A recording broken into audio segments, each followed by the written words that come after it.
तो talking about resources, क्या आप बता सकते हैं कि पार्टीशन के टाइम पे हमारी जो नेवल स्ट्रेंथ थी वो कितनी थी as compare to Indian naval strength, और उसके बाद अभी प्रेजेंटली हमारी नेवल स्ट्रेंथ कितनी है as compare to Indian naval strength? देखिए, पहले तो मैं आज की बात करता हूँ, फिर हम हिस्टोरिकली इसको लेके चलते हैं कि पहले क्या होता रहा है। आज जो पाकिस्तान नेवी है, इसका कंपैरिजन आप अगर भारतीय बहरिया के साथ करते हैं तो हमसे 5 गुना बड़ी नेवी है वो। बट देखने वाली चीज़ ये है कि क्या क्वांटिटी मैटर करती है या क्वालिटी मैटर करती है। आई एम वेरी प्राउड कि पाकिस्तान नेवी में क्वालिटी है, उनके पास क्वांटिटी है। उस क्वांटिटी के साथ वो करना क्या चाहते हैं, अचीव क्या करना चाहते हैं। क्या वो कोस्टल डिफेंस अपना करना चाहते हैं? अगर सिर्फ कोस्टल डिफेंस करने पर इतनी बड़ी नेवी रखने की उनको क्या ज़रूरत है? उनकी एस्पायरेशन ना तो पाकिस्तान के साथ लड़ना है, ना अपने कोस्टल डिफेंस है। उनकी एस्पायरेशन कुछ और है। वो अपने आप को इस एरिया में एक हजमनी कायम करना चाहते हैं। वो अपने आप को ब्लू वाटर नेवी कहते हैं कि जो इंटरकॉन्टिनेंटल ऑपरेट कर सके। मेरे ख़्याल में ये ज़रूरत नहीं है। जितना पुअर हंगर इंडिया में है इस वक्त, अगर वो ये सारा पैसा जो डिफेंस पे सर्व करते हैं इसको सेव करें और अपनी आवाम को लुक आफ्टर करें, I think that is a better option.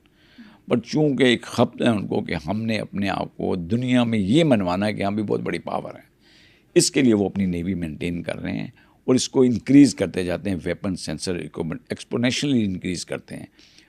इतना इंक्रीज़ कर रहे हैं और कर लिया है जिसकी ज़रूरत नहीं है। अभी एक नया उन्होंने सागरमाला के नाम से ऑपरेशन शुरू किया है जिसमें पूरा वो रीवैम्प कर रहे हैं, अपने पोर्ट्स को, हार्बर को, मेरीटाइम इंफ्रास्ट्रक्चर डेवलप कर रहे हैं। तो इतना बड़ा इंफ्रास्ट्रक्चर डेवलप करने की क्या ज़रूरत है या नहीं, इसका एक ट्रू एनालिसिस करने की ज़रूरत है इंडियंस को। और फिर उनकी गवर्नमेंट और अवाम को सोचना चाहिए कि वो कर क्या रहे हैं वहाँ पे, why they are wasting so much of money. अब आ जाते हैं पाकिस्तान पे। इकोनॉमिक कंडीशन आपने पूछा, जब पाकिस्तान बना तो इकोनॉमिकली जो वो शेयर इनको मिलना था इंडिया से, तो वो पहले तो इनको पैसों को वो शेयर ही नहीं मिला, बड़े कम उसमें से मिले, बाकी इन्होंने रोक लिया हमारा। From where we started, navy में बड़े थोड़े शिप्स थे जब ये आई है, चंद बारिंग फ्यू, 2-3 मिसाइल बोट्स, 1-2 बड़े पुराने जहाज़ थे इनके पास जो पाकिस्तान के हिस्से में आए। बट फिर हमने मिड-50s में जब सीटो और सेंटो को ज्वाइन किया तो उसके तहत हमें फाइनेंशियल एड मिली फर्स्ट टाइम अमेरिका से। तो मुझे अच्छी तरह याद है कि 6 डिस्ट्रॉयर जिन पे हमने भी सर्व किया वो 50s के थे। उस माहिदे जो है तो उनके तहत हमें मिलने थे, वो 17 में मिले फिर हमें आके। तो थोड़ी सी स्ट्रेंथ जो बूस्ट मिला पाकिस्तान नेवी को, वो फिर उन डिस्ट्रॉयर जो 6 थे हमारे पास उनसे मिला, जो उन माहिदों के तहत हमें मिले, आल्दो कि वो 70s में हमें मिले। बट उसके बाद हम रिलाई हमेशा ब्रिटिश नेवी पे करते हैं, जो रॉयल नेवी है इस पर ज़्यादा डिपेंडेंस थी हमारी, उन्हीं से हम आज़ाद हुए थे। तो फिर हमने कुछ उस वक्त भी उन्होंने जब आज़ाद हुए थे हम शिप्स हमें दिए, लेकिन फिर उन्होंने हमें आके 90s में हमें दिए, उन्होंने 6 हमें फ्रिगेट दिए, तो उन पे हम रिलाई करते रहे।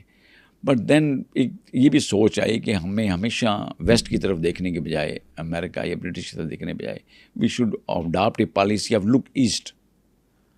एक तो हमें इंडिजीनियस अपनी तरफ सोचना चाहिए कि हम खुद क्या बना सकते हैं।